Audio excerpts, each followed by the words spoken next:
Hey guys what's up, welcome to the channel. আজকে আমি review করব তিনটে আই লিগ ম্যাচে। প্রথমটা east Bengal versus real Kashmir, দ্বিতীয়টা Gokulam versus Aizawl, তৃতীয়টা Mohun Bagan versus Indian Arrows. তো প্রথমে স্কোরগুলো দেখে নিই। East Bengal real Kashmir, east Bengal 2-1 গোলে জিতেছে। গোকুলাম আইজল 3-1 গোলে জিতেছে। Indian Arrows Mohun Bagan, Indian Arrows 3-1 গোলে জিতেছে। এবার আসছি সংক্ষিপ্ত বিশ্লেষণে। কালকে ইস্ট বেঙ্গল রিয়েল কাশ্মীর ম্যাচটা ছিল দিল্লিতে। জবি জাস্টিন ছিল না ইন্টারিম ব্যানের কারণে। সকলের চোখ ছিল যে আলেহান্দ্রো মেন্ডিস কীভাবে দলটা সাজান।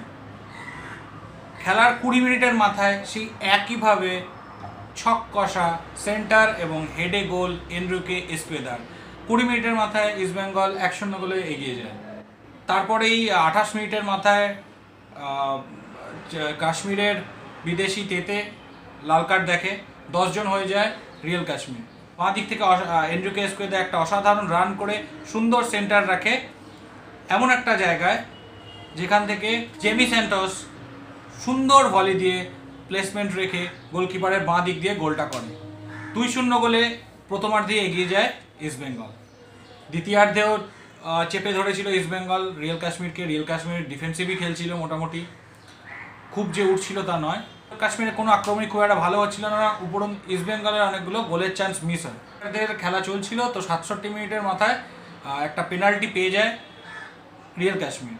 পেনাল্টি নেন কাটেবে এবং পেনাল্টিতে অবশ্যইভাবে গোলটা করে ফেলেন। ইস্ট বেঙ্গল অনেক প্রেসিং ফুটবল খেললেও ব্যবধান আর বাড়েনি, তবে বহু কাঙ্ক্ষিত জয়টা ইস্ট বেঙ্গলের এসে গেছে। আমার প্রেডিকশন ছিল আইজল ম্যাচ ইস্ট বেঙ্গল জিতবে এবং এই ম্যাচটা ড্র হবে, তো জাস্ট অপোজিট হয়েছে। সুতরাং ইস্ট বেঙ্গলের সমর্থকদের আশা নিশ্চয়ই আরও দৃঢ় হচ্ছে। এবার আসি দ্বিতীয় খেলাটা, গোকুলাম ভার্সেস আইজল। গোকুলাম ভার্সেস আইজল খেলাটা শুরুতেই 9 মিনিটের মাথায় একটা অসাধারণ ফ্রি কিক থেকে গোল করে জোসেফ গোকুলামের হয়ে।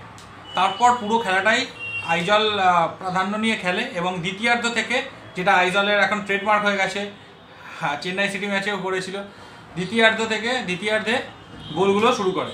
আইজল ঘন ঘন আক্রমণ করছিল। 67 মিনিটের মাথায় একটা হেডার বারে লাগে।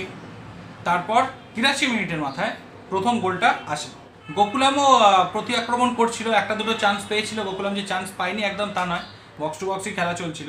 আর 83 মিনিটের মাথায় অনেকটা গোকুলামের গোলকিপারের ভুলেই বলবো, কারণ গোলকিপারের ভুল আর ডিফেন্ডারেরও ভুল। কারণ ডিফেন্ডার একটা ব্যাক পাস করে, গোলকিপার ওটা ক্লিয়ার করতে গিয়ে রামফাংজুয়েবার পায়ে চলে আসে এবং রামফাংজুয়েবার গোলটা দিয়ে দেয় 83 মিনিটের মাথায়।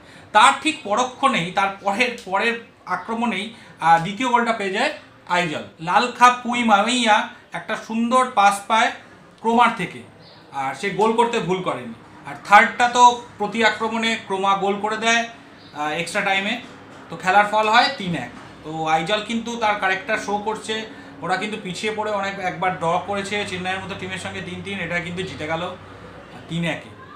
এবার আসি তৃতীয় খেলাটা মোহনবাগান ভার্সেস ইন্ডিয়ান অ্যারোস। মনে করা হয়েছিল মোহনবাগান মোটামুটি প্রাধান্য নিয়ে খেলবে এবং জিতবে, কিন্তু মোহনবাগানের টিম নামানো থেকেই বোঝা যাচ্ছিল যে মোহনবাগান একটু নতুনদের সুযোগ দিচ্ছে বা খালিদ জামিল একটু অন্যরকম কিছু ভাবছে।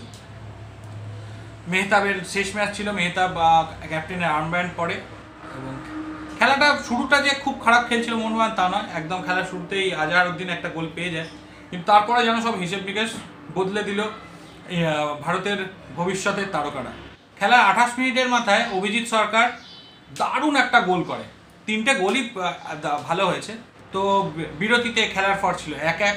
মোহনবাগানের মাঝ মাঠ বলে কিছু ছিল না, কোনো প্লেয়ারই ভালো খেলেনি। হ্যাঁ, হেনরি কিসাকে একটু লোড নিয়ে খেলেছে। সোনি নোর্ডে শুরুর সময় ভালো ছিল, তারপর কোথায় যেন হারিয়ে যায়। মেহতাব 2-1 ভালো সেভ করেছে।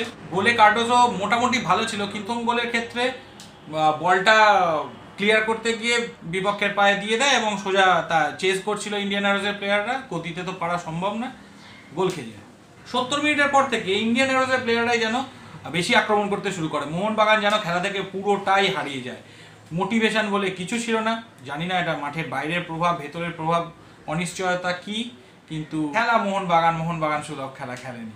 সুতরাং ইন্ডিয়ান অ্যারোস খুবই উদ্বুদ্ধ খেলা উপহার দিয়েছে। 74 মিনিটের মাথায় আবার সংঘবদ্ধ আক্রমণ থেকে আরকেপি গোল করে এবং খেলার ফল হয়ে যায় 2-1। তখন মনে করা হচ্ছিল মোহনবাগান কি পারবে 2-2 করে ফেলতে বা কিছু করতে।